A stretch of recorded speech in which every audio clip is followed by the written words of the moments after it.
Salut viewers.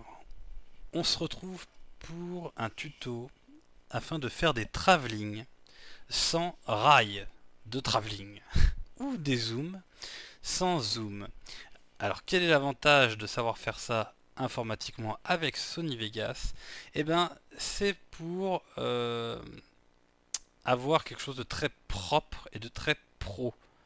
C'est-à-dire que si vous faites un travelling avec votre téléphone portable, ça va bouger, tandis que là, ça ne va pas du tout bouger. Donc je vais vous montrer tout de suite.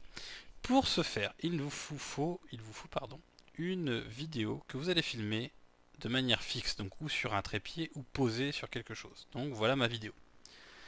C'est-à-dire du blé qui fait rien. Et mon but, ça va être de l'animer de plein de façons possibles. Donc, pour vous montrer deux exemples, je vais la couper en deux. Cette vidéo, en appuyant sur S. La première chose, c'est que je vais faire un travelling de gauche à droite. Pour faire ça, vous avez le bouton de droit qui sert à mettre des effets et le bouton de gauche qui sert à faire du recadrage.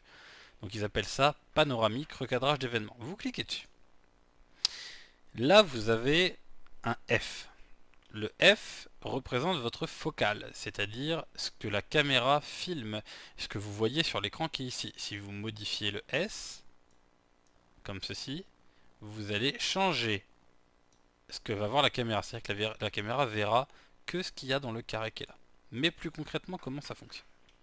Déjà, on va appuyer sur le I qui est ici avec le cadenas. C'est un curseur de synchronisation. Qu'est-ce que ça veut dire? Ça veut dire que le curseur va se placer automatiquement. Si je clique, vous voyez, dans la vidéo ici, le curseur ici va se déplacer. Inversement, si je le déplace ici, il va se déplacer là-bas.